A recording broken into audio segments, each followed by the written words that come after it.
Hello students, आज का हमारा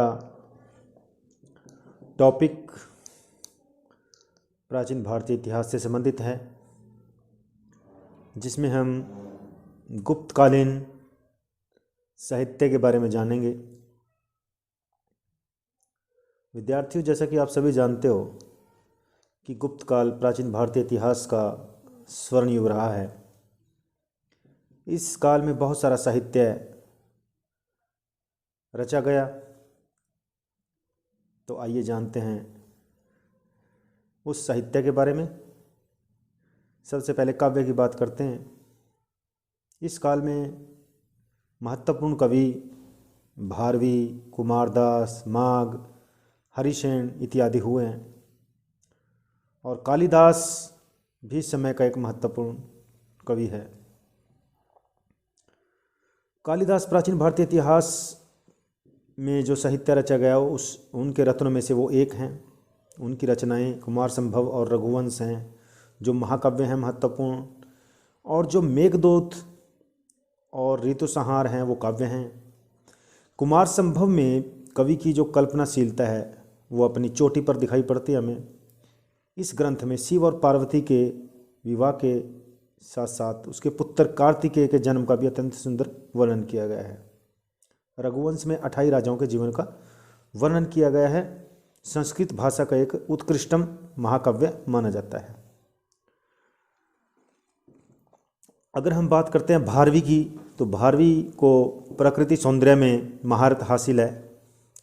उनका एकमात्र काव्य ग्रंथ किरातार्जुनीय है, जो हमें उपलब्ध हुआ है। इसमें अर्जुन और किरात के युद्ध का वर्णन है। कवि कुमारदास की भी रचना जानकी हरण है, और हरिसेन द्वारा लिखित इलाहाबाद का जो स्तंभ लेख है वो विश्व प्रसिद्ध है, जिसके बारे में हम सभी जानते हैं। उसकी शैली जो है अलंकारिक है, जो हमें बताती है कि हरिसेन एक प्रतिभा संपन्न कवि था। अगर बात करें नाटकों की, तो गुप्त काल जो है वो नाटक साहित्य के लिए भी प्रसिद्ध हुआ है। इस काल में भास नामक विद्वान ने 13 नाटक लिखे, परंतु असली प्रसिद्धि कालिदास की कृतियों के कारण इस युग को मिलती है। उनका प्रसिद्ध नाटक अभिज्ञान शाकुंतलम है, और इसी प्रकार अन्य नाटक हैं कालिदास के, जिनमें मालविक अग्निमित्रम और विक्रमोर्वशीयम। इनमें से पहला शुंग इतिहास पर आधारित है, जो मालविक अग्निमित्रम है, और दूसरा विक्रमोर्वशीयम। इसमें उर्वशी पुरुरवा की कथा को मत्स्य राजा विक्रम और अप्सरा उर्वशी की प्रेम कहानी के रूप में दिखाया गया है। कालिदास की रचनाओं में ज़्यादातर पात्र राजा महाराजा हैं। कवि ने उनकी उपलब्धियों की जहाँ दिल खोलकर प्रशंसा की है, वहीं उनके अशोभनीय कार्यों की निंदा करने में भी चूक नहीं की है। उनकी सभी कृतियों में केंद्र बिंदु मनुष्य है। इसके अलावा विशाखा दत्त ने भी 2 नाटक मुद्रा राक्षस व देवी चंद्रगुप्तम लिखे हैं, जो ऐतिहासिक हैं। दोनों में घटनाओं का सजीव चित्रण है। और शूद्रक की रचना मृच्छकटिकम भी एक प्रसिद्ध कृति है। तो ये गुप्तकाल का एक मात्र ऐसा नाटक है जिसमें विषय वस्तु ना तो राज्य के जीवन से संबंधित है, ना ही महाकाव्यों रामायण महाभारत के प्रसंगों में से लिए गए हैं। इनके पात्र राजा महाराजा नहीं हैं। इसका नायक दरिद्र ब्राह्मण सार्थवा चारुदत्त और नायिका वसंत सेना नामक गणिका है। यह नाटक यथार्थ जीवन पर आधारित प्रतीत होता है। पात्र विभिन्न सामाजिक वर्गों से हैं, जो विभिन्न भाषाएं बोलते हैं, और नाटक में तत्कालीन समाज के विभिन्न वर्गों के जो चरित्र हैं, जो वर्ग हैं, वो हमें दिखाई देते हैं। जैसे राजा है, ब्राह्मण है, जुआरी है, व्यापारी है, वैश्य है, चोर है, धूर्त है, दास, इन सब की जानकारी मिलती है। विद्वानों ने गुप्तकालीन नाटकों की निम्नलिखित 2 विशेषताएं हमें बतलाई हैं। इनमें एक है उच्च और निम्न वर्ग के पात्र इन नाटकों में एक ही भाषा नहीं बोलते। उच्च वर्ग तथा अथवा कुलीन वर्ग के पात्र ही संस्कृत भाषा बोलते हैं, जबकि नारी और शूद्र प्राकृत भाषा का इस्तेमाल करते हैं। जैसा कि हम सभी जानते हैं, उस वक्त पाली, प्राकृत ये भाषाएं बोली जाती थी। कोई भी नाटक दुखांत नहीं है, सबके सब नाटक सुखांत नाटक हैं।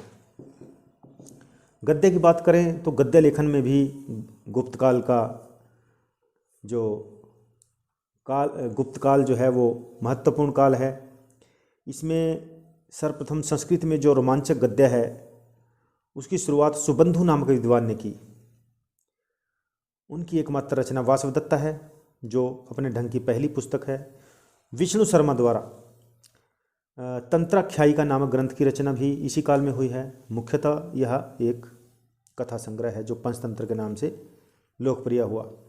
हम सभी पंचतंत्र के बारे में जानते हैं, जिसमें बहुत सारी पशुओं और पक्षियों से संबंधित कथाएं दी गई हैं, जो सरल जीवन में हमें बहुत सारी सीख देती हैं और अनेक कहानियां हमें नैतिक और राजनीतिक शिक्षा देती हैं।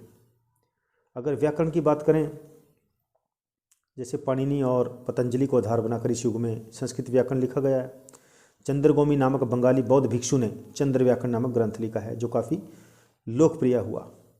इस युग की सर्वाधिक प्रसिद्ध व्याकरण रचना नामलिंगावुशासन है, जो अमरकोश नाम से विख्यात है। जैसे कि हम सब जानते हैं, अमरकोश इसका लेखक अमर सिंह है और हमने इस बारे में अध्ययन भी किया है, जो संभवतः चंद्रगुप्त विक्रमादित्य के दरबारी विद्वानों में से एक था।